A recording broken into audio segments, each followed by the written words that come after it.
In the beginning, God creates the heavens and the earth in 6 days.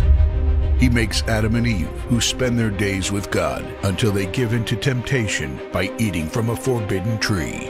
Sin enters the world, and things get so bad that God floods the earth and starts over with Noah and his family. Years later, God calls Abraham to follow him with the promise to make Abraham the father of a great nation.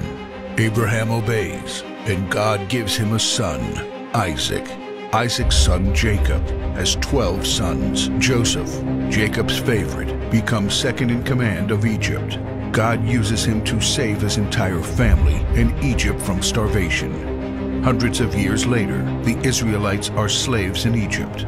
Moses is called to lead the Israelites out of slavery.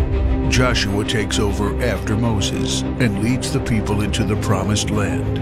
After Joshua, God raises up judges, temporary military leaders like Deborah, Gideon, and Samson, who protect and fight for God's people. The people tire of this leadership, and they call for a king. God gives Israel King Saul, King David, and then King Solomon. But it's all downhill from here. The people rebel, the kingdom of Israel is divided, and everyone turns their back on God. Prophets like Elijah, Isaiah, Micah, and Jeremiah warn that if people don't repent of their sins, there will be consequences. But the people ignore their warnings. The divided kingdoms are conquered, and God's people face captivity in foreign lands.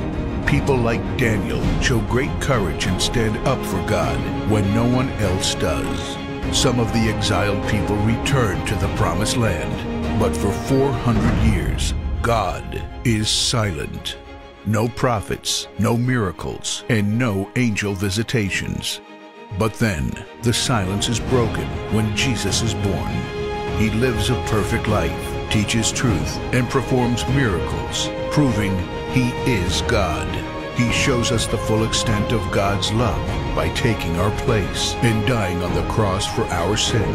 He is placed in a grave, but 3 days later, Jesus rises again, conquering sin and death. His followers travel the world, sharing the good news of His love and starting churches.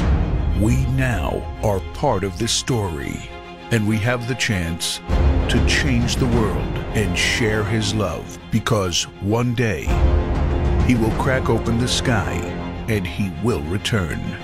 It's the greatest story ever told.